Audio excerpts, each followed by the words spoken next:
Olá, tudo bem? Como vai você? Espero que você esteja bem, sempre bem. Eu sou Rivaldo Machado, eu sou professor de Geografia do SAI Digital. Então, o que nós encontramos aí? Nós encontramos aí que nós vamos hoje trabalhar com uma questão importante aí, que são os chamados setores da economia, né? Aquela aulinha que serve para a gente entender um pouco das diferentes atividades econômicas, que serve para ver como é que elas se estruturam.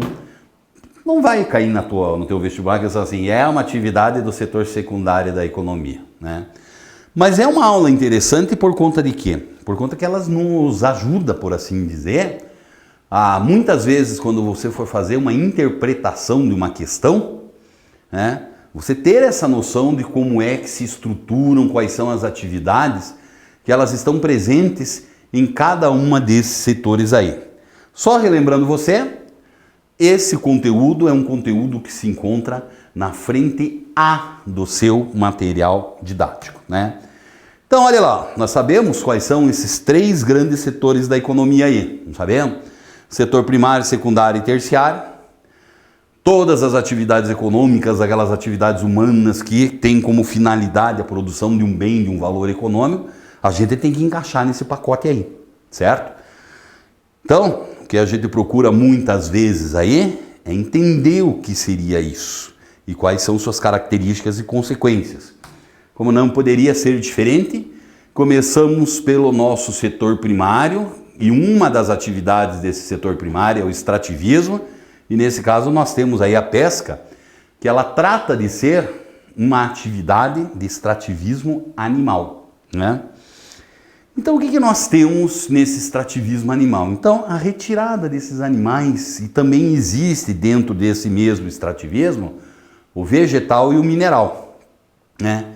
Basicamente o chamado extrativismo animal hoje em dia, ele é praticado com pequena intensidade no planeta. A gente chegou a 7,5 milhões de habitantes, não foi retirando as nossas proteínas animais da natureza. Apesar que existem alguns países, e talvez o mais emblemático nesse sentido, seja o Japão, que ele acaba apresentando o que aí? Que ele acaba apresentando uma atividade pesqueira muito significativa, né? Da mesma forma acontece com a caça, que é outro tipo de extrativismo animal que nós encontramos aí, tá? Pensando dessa forma, então, ainda nós temos o chamado extrativismo vegetal. Retirada de vegetais, de seiva, folhas, madeira, o tronco, as raízes, não sei o quê. Também é uma atividade que ela vem diminuindo muito no planeta, apesar de muitas vezes ela seja substituída pela silvicultura, né? Que seria o quê? Seria plantio dessas espécies nativas aí. Mas, por outro lado, nós não devemos nos esquecer que o terceiro tipo de extrativismo, que ele é representado pelo extrativismo mineral, ele acaba apresentando o quê? Esse sim, né? Esse é uma atividade muito grande, muito significativa no planeta inteiro. A prática dessa mineração, desse extrativismo mineral, vai tratar de gerar muita riqueza, muito emprego e assim por diante. Por quê? Porque o bicho-homem ainda não descobriu como fazer mineral, né? Ele sabe plantar, ele sabe criar, mas fazer mineral não aprendeu ainda, tá? Então o que nós acabamos tendo aqui? Nós acabamos tendo aí que essa é a nossa realidade. Esse extrativismo mineral ele é praticado. Não esquece, por favor, meu querido aluno, minha querida aluna, que nesse momento nós acabamos sendo o quê? No Brasil, recentemente, nós tivemos muitos problemas relacionados com o extrativismo mineral. Não esquece do problema do rompimento das barragens Mariana, Brumadinho e assim por diante. Ah, vai cair Mariana no vestibular? Não sei, acho que não. Mas lembrar também que esse extrativismo mineral, e não é só aqui, é no mundo inteiro, ele impacta muito a natureza. Ele polui em grande quantidade nas suas mais diferentes formas. Isso é uma coisa muito importante. Isso é uma coisa muito interessante aí para você. Beleza? Tomar cuidado com esse setor primário, principalmente com a mineração, que ela é muito importante. Mas ainda dentro desse setor primário, o que é que nós encontramos aqui, ó? Nós temos a chamada agropecuária. Os animais, pecuária, os rebanhos e agricultura, o cultivo do solo, né? Também nós encontramos aí que essas são atividades e atividades muito importantes e agora, de forma geral, nós encontramos a importância disso no mundo inteiro, né? Quando nós falamos dessa agricultura, como nós conversamos a respeito dessa pecuária, o que é que nós devemos ter muito claro na nossa cabeça? Como é que isso se estrutura no mundo? Primeira coisa, lembrar que existem aí diferentes formas de você praticar essa atividade, principalmente da agricultura, e essas formas elas são conhecidas como o quê? Como os famosos sistemas agrícolas, né? Então nós temos alguns sistemas agrícolas que eles são mais tradicionais, que são marcados principalmente pelo quê? Pela presença de um uso mais intensivo do espaço em grande quantidade, uso mais intensivo da mão de obra. Por exemplo, um sistema de produção conhecido como risicultura ou modo asiático de produção, né? Foi desenvolvido na Ásia, só para você ter ideia, tá? Então seria o quê? As plantações de arroz irrigadas, onde você não tem tecnologia, mas você precisa, num espaço muito pequeno, produzir muito alimento por causa do contingente populacional desses países da Ásia, principalmente do Sudeste Asiático. Então os caras desenvolveram um conjunto de técnicas que visa isso. Muito trabalho, muita mão de obra, uso intensivo, pouco capital e alta produtividade. Você tem no Brasil, por exemplo, um sistema tradicional que foi o plantation, né? Típico daquele período que nós tivemos de colônia no Brasil, mas que existem ainda em algumas regiões, e na América Central ela é ainda presente. Ainda no Brasil nós tivemos um sistema que foi trazido pelos escravos, a agricultura itinerante, o sistema de roça. Grande característica que vai ter o quê? A prática da rotatividade de terras. Planta aqui, leva a escassez, muda para lá e não sei o quê. Por isso que é conhecido como uma agricultura itinerante, o sistema de roça aí, né? Então esses são sistemas mais tradicionais. Hoje nós temos sistemas modernos de produção. E esses sistemas modernos é representado principalmente por uma agricultura comercial. Ó, que é estreia aí, ó. Muita utilização de tecnologia, de capital, né? E que visa basicamente a produção do lucro, né? Mas também nós não devemos nos esquecer das coisas mais recentes, como é o caso da agricultura que é chamada de agricultura alternativa hoje em dia, que não segue bem esses padrões que eu já vi aqui. Você tem, por exemplo, um tipo de agricultura alternativa que vem crescendo, e crescendo assustadoramente aí, é essa agricultura relacionada com o quê? Ela é a agricultura relacionada basicamente com os orgânicos, né? Uma agricultura, porque essa aqui, ó, usa muito produto químico. E cada vez mais a galera está preocupada com o quê? Está preocupada justamente com uma alimentação mais saudável. Então, uma agricultura que utilize menos químicos ou zero de químicos, tem um mercado garantido aí, certo? Então, existem esses modelos.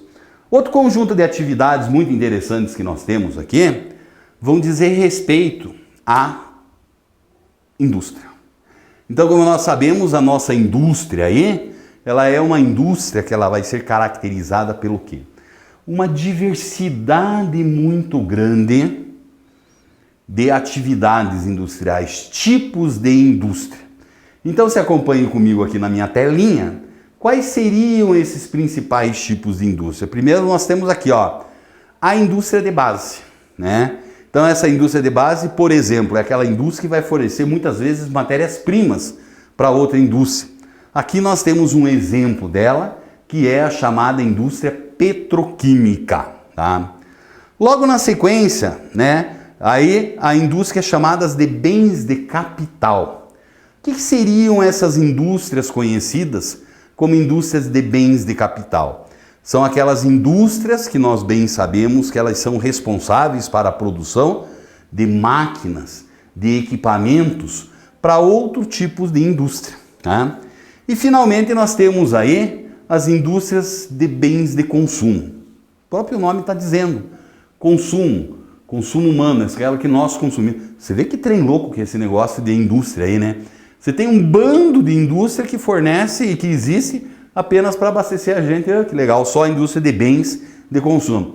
Daí se classifica assim, bens de consumo duráveis. Leva muito tempo para consumir. Um automóvel, né? Você tem aqueles semiduráveis, né? Que levam um período curto, uma roupa, um calçado. E, finalmente, a indústria aí de bens de consumo, que ela é classificada como a de consumo imediato, não durável, né? Seria o teu alimento, o teu remédio e assim por diante, que você consome e trata de consumir ele muito rapidinho, certo? Então, a atividade industrial também sempre é uma atividade muito importante que nós temos aí. Tranquilo? Então, lembrar as consequências dessa indústria, que essa indústria acaba sendo o quê? Ela acaba muitas vezes sendo o grande motor do desenvolvimento. Só a gente imaginar, dos 200 países aproximadamente reconhecidos pela ONU, são raríssimos aqueles que atingiram um certo nível de desenvolvimento econômico e social, sendo que na sua história não tem ou não foram industrializados, né? E ao contrário, parte significativa daqueles que não conseguem se desenvolver socioeconomicamente, a atividade industrial geralmente não é uma atividade que ela apresente-se com uma certa intensidade para esse grupo de países. Então, sempre a indústria ela é uma atividade muito importante para nós. Tranquilo? Tudo bem? Tudo legal? Olha aqui, ó, e para fechar o nosso ping-pong de hoje, tem o terceiro do setorzão aí, né? Que é o setor terciário. O setor terciário é um negócio muito interessante, né? Que acaba acontecendo o quê? Nós acabamos sendo que ele é um setor hoje que é aquele que mais emprega no planeta. Correto? Gera um valor de produção que é uma coisa assustadora. E os estudos sobre o setor terciário, né? Questões em vestibular de setor terciário, é quase uma raridade. Desculpe, eu só quero ver a hora que esse pessoal acordar. Opa, tem que começar a avaliar essa galera aí, se eles manjam de setor terciário, né? Então, o setor terciário são essas diversas atividades que nós temos aqui. A educação, o profissional liberal, o comércio, a manutenção, né? A saúde, o desenvolvimento, a pesquisa, o transporte. Tudo isso aí é setor terciário, né? Então é aquela parte da economia que a gente costuma dizer o quê? Que é uma economia não material, que é a parte da economia que hoje que emprega nos diferentes países a maior parte da mão de obra humana. Só que quando a gente fala nesses diferentes países, o que nós percebemos? Em cada um dos diferentes grupos de países, esse setor terciário ele se apresenta com uma formatação diferente. Por exemplo, você vai hoje nos países ricos, desenvolvidos, nos países centrais. Você tem um setor de serviços que aquilo é uma maravilha, emprega e produz em grande quantidade. Qual é a grande característica, principalmente do trabalhador desse setor de serviço? É a altíssima qualificação. Essa altíssima qualificação acaba gerando o quê? Você tem o professor universitário, o cara da pesquisa, o médico, o advogado, o publicitário. Esses caras estão produzindo e esse é o top de linha aí no que se fala em economia, né? Uma economia muito bem desenvolvida. Muito bem. Então, daí você tem o outro lado. O outro lado é formado o quê? Digamos assim, para os países subdesenvolvidos. Ele também possui um setor terciário que trata de absorver uma quantidade muito grande da sua mão de obra. Só que ao contrário do que acontece com os desenvolvidos, vai ser marcado por uma forte presença de uma mão de obra de baixa qualificação. É o sujeito que trabalha no comércio. Eu não tenho nada contra o cara que trabalha no comércio, mas ele não precisa ser um cara extremamente qualificado para essa atividade, infelizmente.